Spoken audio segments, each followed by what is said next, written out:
నమస్తే అండి. ఈరోజైతే నేను పప్పులో నేను ఏం వేస్తున్నానంటే బీరకాయ పచ్చిమామిడికాయ వేసి వండుతున్నానండి. చాలా టేస్టీగా ఉంటుంది. చింతపండు లేకుండా పచ్చిమామిడికాయ వేసుకొని వండుకుంటే చాలా టేస్టీగా ఉంటుందండి. ఇప్పుడు పచ్చిమామిడికాయల సీజన్ కదండి, ఒకసారి మీరు ట్రై చేయండి, చాలా టేస్టీగా ఉంటుంది. నేనైతే 300 గ్రాములు కందిపప్పు తీసుకున్నానండి. శుభ్రంగా కడిగేసి కుక్కర్లో వేసుకున్నాను. పప్పు తొందరగా ఉడకడానికి 1 టీ స్పూన్ మనం ఆయిల్ వేసుకుందాం.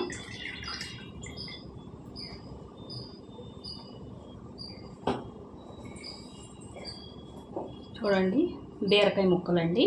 నిన్నైతే 700 గ్రాములు తీసుకున్నానండి. పావు కేజీ కదండి, ఈ ఉడికితే ఎన్నో అవ్వవు కదండి. కొద్దిగా ఎక్కువ వేసుకుంటేనే బాగుంటుంది. బీరకాయలు కూడా కొద్దిగా మనకి పీచు పదార్థం అన్నది ఎక్కువ ఉంటుంది కదండి, దాని గురించి ఇవన్నీ వేసుకుంటాం కదా.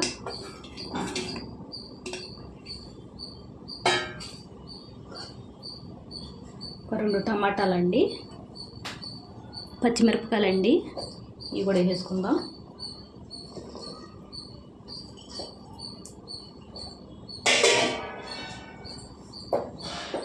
చూడండి, మామిడికాయ ముక్కలండి, ఇవి చిన్న రసాలండి, చాలా పుల్లగా ఉందండి కాయ. వేసుకుని ఒక కాయ వేసుకుంటున్నానండి. ఉప్పు కరెక్ట్గా ఉంటుందండి మనకి, వేసుకుంటే కమ్మగా కూడా ఉంటుంది పప్పు. ఇందులో మనం పసుపు వేసుకుందామండి.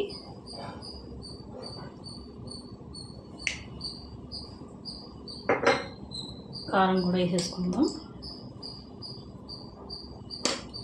పచ్చిమిరపకాయలు ఎక్కువ వేసాను కదండి, కారం కూడా చూసుకొని వేసుకోవాలి. పప్పుల్లో పచ్చిమిరపకాయలు ఎక్కువ ఉంటే టేస్ట్ బాగుంటుందండి. నేనైతే 8 పచ్చిమిరపకాయలు వేసుకున్నాను. కారం అండి మీ ఇష్టం, ఇంకా ఎక్కువ తింటే ఎక్కువ, తక్కువ తింటే తక్కువ, సరిపడా వేసుకుంటే బాగుంటుందండి. ఇప్పుడు మనం దీనికి విజిల్ పెట్టుకొని, కుక్కర్ మూత పెట్టుకొని 4 విజిల్స్ వేసుకుందామండి. మెత్తగా ఉడుకుద్ది పప్పు. ఉడికిన తర్వాత చూద్దాం మనం. చూడండి, పప్పు అయితే మెత్తగా ఉడికిపోయిందండి. ఇందులో మనం రుచికి తగినంత ఉప్పు వేసుకుందాం.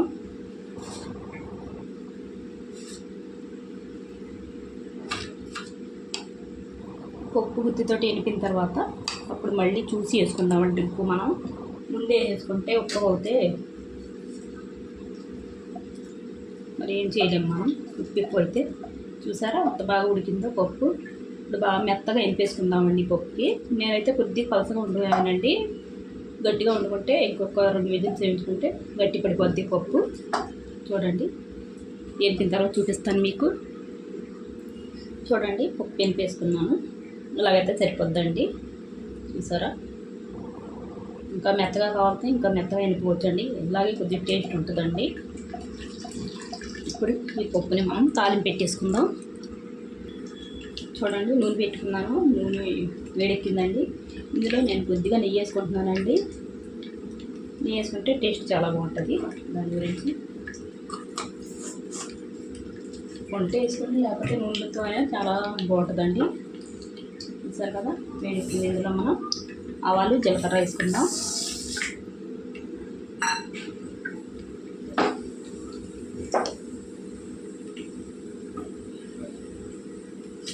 ఇందులో మనం ఎండుమిరపకాయలు వేసుకుందామండి.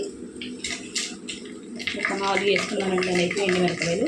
పప్పులో అయితే బాగుంటాయి రుచి, కానీ దాని గురించి వేసాను. ఎక్కువ కొద్దిగా వేగనిద్దామండి ఎండుమిరపకాయలు.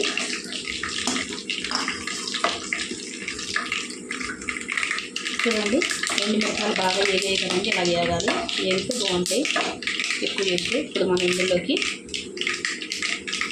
ఎల్లుల్లిపాయలు వేసుకున్నామండి. 5 చెత్తకాయలండి. ఎల్లుల్లిపాయలు పెద్దగా ఉన్నాయి, అందుకని 5 వేసాను నేను. ఎక్కువ వేసుకుంటే ఎక్కువ వేసుకోవచ్చండి, మంచిదండి కలిపి ఎల్లుల్లిపాయలు వేసుకుంటే. కరివేపాకు బాగా వేగించండి. కరివేపాకు నేనైతే చాలా ఎక్కువ వేసుకుంటానండి కరివేపాకు. చూడండి, లేతగా ఉంది కరివేపాకు కూడాను. దీంట్లో మనం ఇంగువ వేసుకుందామండి. ఇంగువ అయితే నేను కొద్దిగా ఎక్కువ వాడతానండి పప్పుల్లో. వేసుకుంటే మనకి గ్యాస్ అది పట్టదండి. పప్పు కారాల సరిపోద్దండి. ఇంకా ఇందులో పప్పు వేసేసుకుందాం మనం. నేను పెట్టుకుందాం కూడా వేసేస్తాను.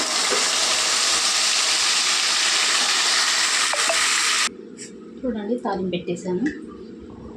ఎంతో టేస్టీ అయినా కమ్మగా ఉండే బీరకాయ మామిడికాయ పప్పు అండి. చాలా టేస్టీగా ఉంటుంది. ఒకసారి మీరు ట్రై చేయండి. వీడియో నచ్చితే లైక్, షేర్, సబ్స్క్రైబ్ చేసుకోండి.